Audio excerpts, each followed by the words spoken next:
permanent settlement in British North America. And then we asked this question. We said, well, gee, why did it take so long for Britain to get into the colonization business? Spain was involved in colonization. Portugal was involved in colonization. France, a little bit later involved. And it took a while for Britain to become involved in the colonization business. So we talked a little bit about what set the stage. And one of the things we mentioned was the defeat of the Spanish Armada. Now, what would the defeat of the Spanish Armada, what was that? Anybody at all, just very quickly. The defeat of the Spanish Armada, what was that, and how does it set the stage for British colonization? Go ahead. Go ahead. So it's the old, what was the defeat of the Spanish Armada, and how does that set? Go ahead, Howard Josma, start us off. The Spanish Armada was what? A fleet of Spanish ships.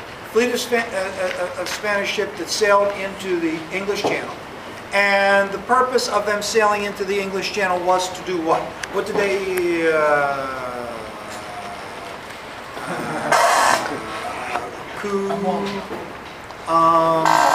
Amolia. No, what is it? Amolia. Amolia. The Spanish ship sailed into the English Channel. Why? They wanted to invade England. Spain wanted to invade England. Why does Spain want to invade England? This sort of sets the stage. Go ahead, Gongoloff. Yes. I mean, England had become a problem. Gongoloff, you're on fire, my friend. You are on fire. Yes. Yeah, like waves his hair. Yeah, very much so. So anyways, yeah.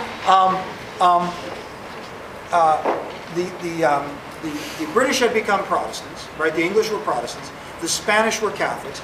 But beyond that, remember, the British were, rather than colonizing the New World, they were colonizing the Spanish.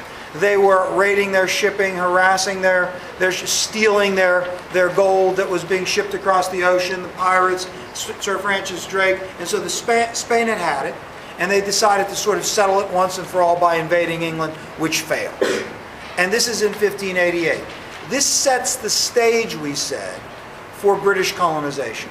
Between the defeat of Spain, the decline of Spain,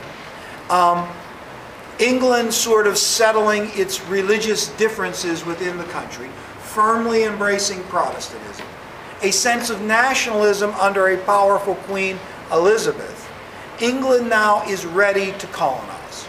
Now, the first colony is Jamestown, and it is established by a private company.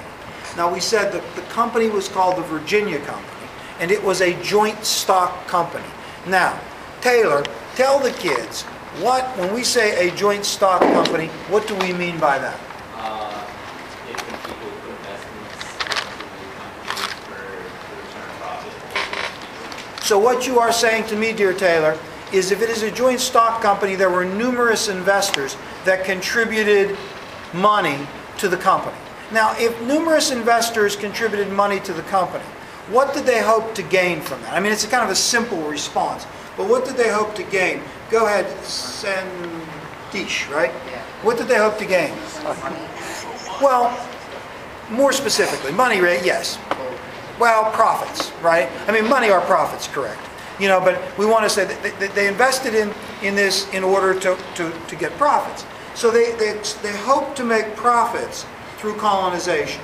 And we listed three ways that they hope to make profits through colonization. We said they wanted to make profits through finding gold. They wanted to make profits through growing cash crops. They wanted to make profits by finding the Northwest Ordinance, or not Northwest Ordinance, Northwest Passage, none of which they accomplished, at least initially. We said that the people that went to Jamestown, the first settlers, were all men and boys. What did that tell you about the nature of the first expedition to Jamestown? Yes, go ahead. Not meant to be permanent. It was not meant to be permanent. They were going to make a fast profit for their investors and then maybe get out. How does it go? I mean, what characterizes the first years of Britain's initial, colony? What characterizes it? I mean, what's it like? How does it go? Go ahead, Parker. settled in a swampy area and they didn't really have that much food. So they established the initial settlement, Jamestown, in a swampy area that was disease-ridden. They didn't provide enough supplies to sustain themselves. They didn't take any action to acquire additional supplies. So as a result, there was death, disease, starvation. What gets them through? We said two things. One thing initially, one thing eventually. Go ahead. Well, yes, that's good. I mean, we didn't mention that. Their relations with the Native Americans. And those relations with the Native Americans are fostered by whom? Go ahead. John Smith. The forceful leadership of John Smith is considered to be one of the initial things that gets them through. Eventually, why does the colony endure? What's key? Wait a minute. Let me get Gongal off. He'll be on fire. If I give this to him, Roscoe, it'll be the happiest moment of his life. Go ahead, Gongal. What did he say? He said he's nervous. No, he's nervous. Go ahead. Tobacco. You see, Gateway Soccer on fire. All right, you're next. All right. So Jamestown eventually endures because of tobacco. People continue to migrate there despite the unhealthy conditions because they anticipate being able to acquire decent land, and they're able to grow tobacco on that land. And tobacco becomes a fruitful, lucrative cash crop. Now, if you look at the way your textbook organizes the material that we talked about, they talk about all the southern colonies in Chapter 2. So the test is organized in that manner as well.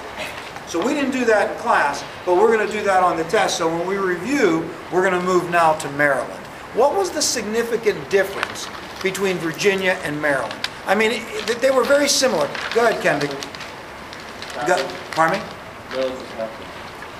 So dear Kendrick, you have said to me that the biggest difference was Maryland was Catholic.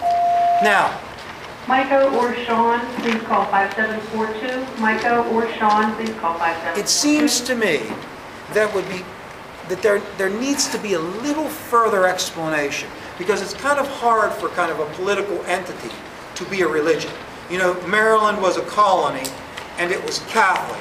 But it seems to me that we need we need to help Kendrick out a little bit. We need a little additional explanation. Go ahead, dear Brooke. Wasn't Maryland given to someone as like a proprietor? So Maryland was a proprietary colony. It was granted to George Calvert for the purpose of, Kendrick, what did Calvert want to do with the area that he was granted, which became Maryland? He wanted to do what?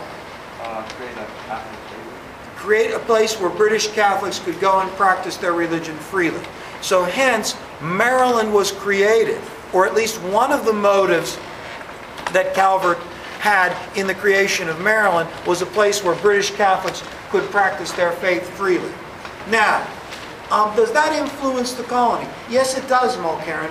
It does influence the colony a little bit, because there is some amount of religious tension between the Catholics who migrate there and the Protestants who migrate there, which results in the Toleration Act of 1649, which we mentioned as being fairly significant.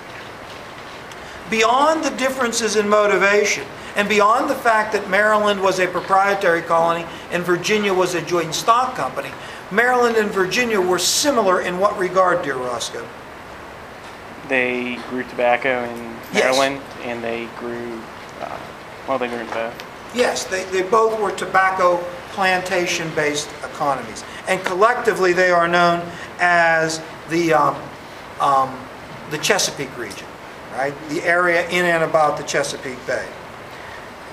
Now, in addition to Maryland and Virginia, which make up the Chesapeake region, the South also involved South Carolina and North Carolina. The Carolinas were established after the Restoration. Now, just for fun, could someone in this very room tell us what the Restoration was? It was the Restoration, go ahead. Yes, very nicely put.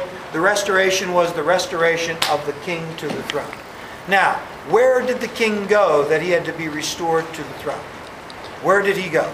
Go ahead, Melchior, I saw you over there. Charles I was beheaded. Yes, Charles I